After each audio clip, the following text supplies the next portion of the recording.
and complementarity with the European Union remain key, and that a stronger EU means a stronger NATO. Meeting with the Indo-Pacific partners, Australia, New Zealand, Japan and South Korea, and Republic of Korea, as well as with Georgia and Ukraine, have been another great opportunity to further deepen this valuable cooperation, an integral part of our daily work. Without further ado, I hand over to Sakir first and Sakti then, and then to your question. Thank you for your attention. Please, Grinch. Thank you, Chair, and good afternoon, everyone. It's great to speak with you today alongside Admiral Cavo Dragone and Admiral Vandier after our very productive sessions this week. It was a privilege to meet with the Chiefs of Defense and discuss what Allied Command Operations is doing to build warfighting readiness and to strengthen our deterrent posture. We're achieving this through our forward land forces on the eastern flank, through exercises like Steadfast Dart, which marks the second full deployment of the new Allied Reaction Force, and through enhanced vigilance activities like Baltic Sentry and Eastern Sentry. I recently returned from Romania and before that Slovakia, where I was impressed by the quality and interoperability of our forces. These forces are the foundation of this strong alliance, which continues to gain strength each and every day. Back in early January, I also had the opportunity to visit our two newest allies, Finland and Sweden, where I witnessed how their militaries are uniquely positioned to strengthen NATO's northern flank and Arctic security. And having seen Finnish border guards and Swedish Marines in action, I'll just say that no one should doubt our readiness. Meanwhile, as President Trump and his team continue to work tirelessly toward peace in Ukraine, another topic this week was NATO's vital support through our NATO Security Assistance and Training Ukraine mission, or NSATU. It's clear Ukrainian security is closely linked to European security, and both the Comprehensive Ukraine Requirements List, or the CURL, and the Prioritized Ukraine Requirements List, or the PURL, remain essential to Ukraine's defense. NSATU plays a key role in coordinating and delivering assistance through these mechanisms. Finally, if you'll allow, I'd like to take a moment to acknowledge the Deputy Supreme Allied Commander Europe, Royal Navy Admiral Sir Keith Blount.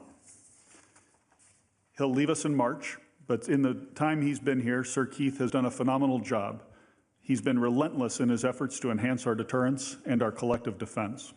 SHAPE and all of Allied Command Operations will miss his steady hand and his quintessentially British sense of humor. I also want to thank him for his leadership and his friendship and wish him all the best in retirement. Thankfully, we are incredibly fortunate to have Air Chief Marshal Sir Johnny Stringer selected to take over the role when Sir Keith departs in March. Johnny brings a wealth of experience and credibility to the role, having most recently served as a Deputy Commander of Allied Air Command. I look forward to continuing to focus on warfighting readiness and strengthening our deterrence as Johnny steps into this essential role. Thanks again, and I look forward to your questions, and I'll turn it over to Pierre. Thank you, Grinch. Thank you, Pino. Good afternoon, everyone. As ACT, my focus today is accelerating NATO's transformation, turning speed into operational advantage. Because war is changing fast, the world is changing fast, and today speed decides the outcome. Time is the currency of conflict, more than money. Do we have time? AI, drones, robots, and digital tech are shrinking decision cycles and raising the tempo of operations. We are past debating what we must change. The question now is how fast we deliver at scale. If not now, when? If not us, who? That's why we are here, to keep NATO ready for today's fight while preparing for tomorrow by focusing on what works now.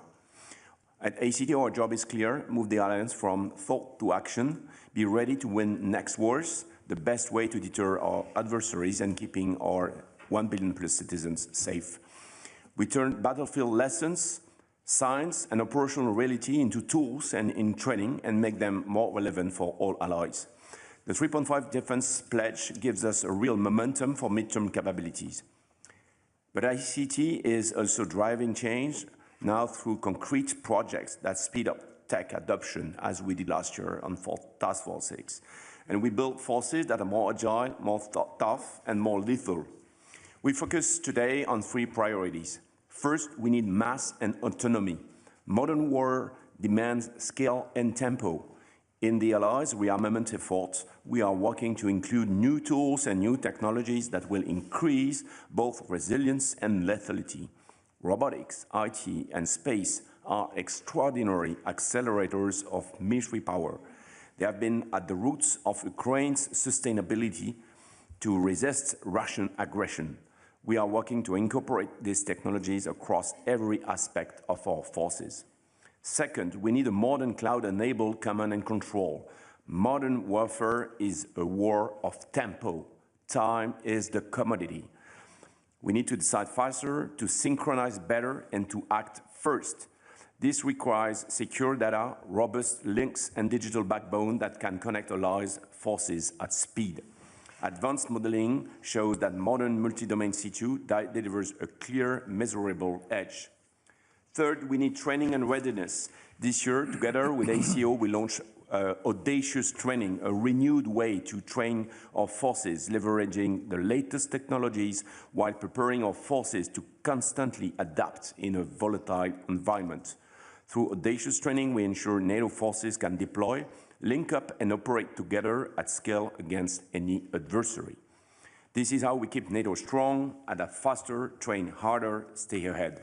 I thank you and wait for your questions. Okay. Thank you. Please. Thank you. James Mace from ITV News in London. Admiral or Saka, whoever's best qualified to answer this, could you give us any more details on the deal that was agreed between the Secretary-General and President Trump last night? Specifically, does this deal grant the United States sovereign bases in Greenland? And if so, has the Danish government signed off on that? Go? Yeah. Okay. Well, we're at the very early stage. Of course, we know that there has been set a framework. Framework among, Greenland, Denmark, and US, but we are still waiting for direction. And then from then on, we will start doing our business, which is the military planning and whatever it is necessary to fulfill and to honor the guidance we still have to receive. We are just kind of, immature. No, nothing yet. We are just knowing that there is a framework, and we will work on that as soon as they give us, all the frame. Yes, the gentleman, please. Thank you. Dan Michaels with the Wall Street Journal. For all of you, I'm curious, you're trying to plan for more unified NATO for the future, but we've just been through a week that essentially pitted allies against allies, with even discussion of one ally using military force against one or more others.